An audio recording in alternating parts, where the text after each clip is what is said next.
Hey everybody, it's Jason Blaha here, and once again it is time for our glute and hamstring day, and we started with conventional deadlifts, and I really just decided to make this kind of a deadlift day.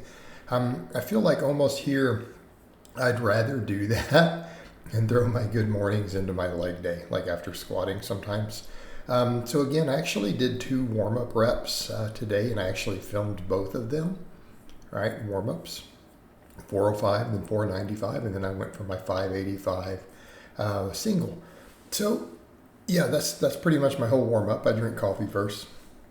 I also do these fasted. I want to remind people of that too. I actually train completely fasted, and then I usually have at this point now just a protein shake after training, maybe 15-20 minutes later, and I give myself anywhere between about a 6 to 8 hour feed window, up to about that, usually closer to 6 depending upon what I'm doing that day. If I'm doing anything social or going anywhere, I'll extend it a little later. So 585, this was really heavy. Like, it was heavy. I got it locked, and then I just kind of set it down. I'm like, we're done with this today. It was just kind of general fatigue. And I was hoping it would have felt a little lighter, but I'm training really hard. And I think the other thing I have to factor in is I am doing heavy rowing the day before. So when it comes to that, I'm about to shift those days around a little bit.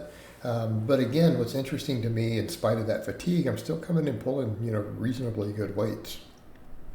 But I think what I do want to do, put maybe a shoulder day in there, since I'm going to do shoulders twice a week now. I feel like that's going to be what I really need just to get the most muscle on. They're the, again, biggest muscle in the upper body. And just in general, I can stand to just fill all that back out.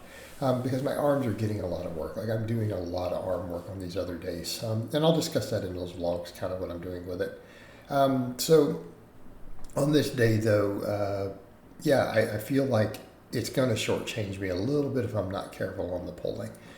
Because again, I'm actually going pretty dang heavy. I'm doing heavy weighted pull-ups, then heavy barbell rows, So it is impacting, I feel like, my deadlifts just a little bit.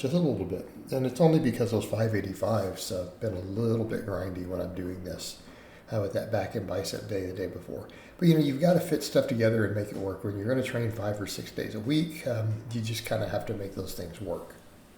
And there's no right or wrong answer. So again, though, I feel like that'll help, and then it'll let me focus a little better on that, of really getting quality deadlifts in, because deadlifts matter a lot to me. Like, it's yes, I am training for physique and bodybuilding primarily at this point, but I'm always going to care about having a big deadlift, right? So I ended up, after doing the 585, I dropped down, pulled a plate off, went down to 495. I could have just done 500, but I just went to 495 out of laziness, instead of putting 500 on, to have the 500 on the sheet. And did 3 sets of 3. They were all good quality sets. Obviously, they were not limit sets, but they were heavy enough to get a good training response. And then I'm like, then I want to do some of these axle bar deadlifts. I want to make sure my grip is on point, because if my grip is on point, my deadlift tends to always do good. This is the heaviest I've ever tried to go on the axle bar. Now, that bar is only 30 pounds. So even though this looks like 405, it's technically 390. This is the most I've ever tried to pull on an axle bar. We did 3 sets of 3 with it. They were hard. And I did feel them in my posterior chain. So before people say, man, is this grip entirely limiting it? That's not really how those things work to the same extent people think they do. They're like, oh, you're not getting a training response. No, you are. Just because grip is working hard doesn't mean you don't get that. It's like when I used to do tons of those pen leg rows with the axle bar. My back still got a good stimulus.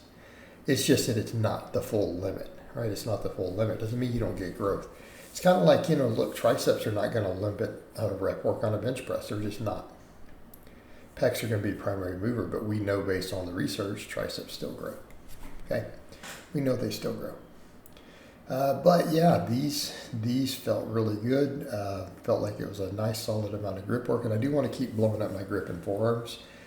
So again, like I'm saying, everything needs to grow. In the pursuit of aesthetics, obviously everything needs to grow. I need to continue to get leaner, get the waistline tighter. And today's not looking that tight, and that's okay. Not going to worry about it. We're going to have some water weight fluctuations day to day. Keep getting leaner. That's it. Keep doing the fasted training. Keep protein overfeeding. Keep calories reasonable. I'll get leaner. as I've continued to.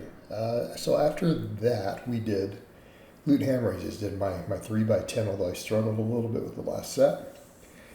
So again, those deadlifts are definitely, all of that is giving a stimulus effect.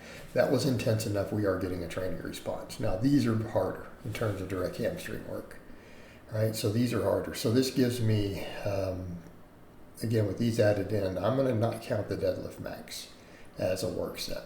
You know, we're not going to count that. However, I am going to count the axle bar because it did work my posterior chain, and I do feel it there. You know, even though it is largely a grip, grip exercise, and I think that it counts. I'm counting it because I do feel the glutes and hamstrings working. All right. So with that counted in, and the deadlifts definitely count. 500 pounds for rep work on deadlifts. I don't care how strong I get; it's always going to have a stimulus. Always going to have a stimulus.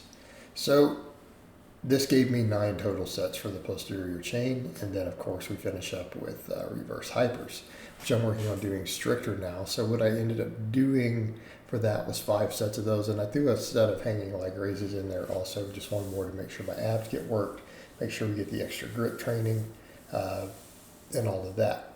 Right? It actually felt like it was hard on my grip. My grip was struggling on the hanging leg raise, and it didn't feel like it was struggling entirely on those axle bar deadlifts, right? I almost feel like I could progress on those a little bit more.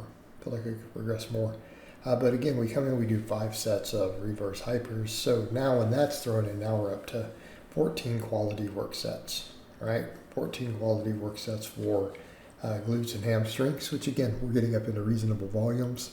Now, keeping in mind there's going to be some overlap with the other leg day. There's always some overlap with a lot of this stuff.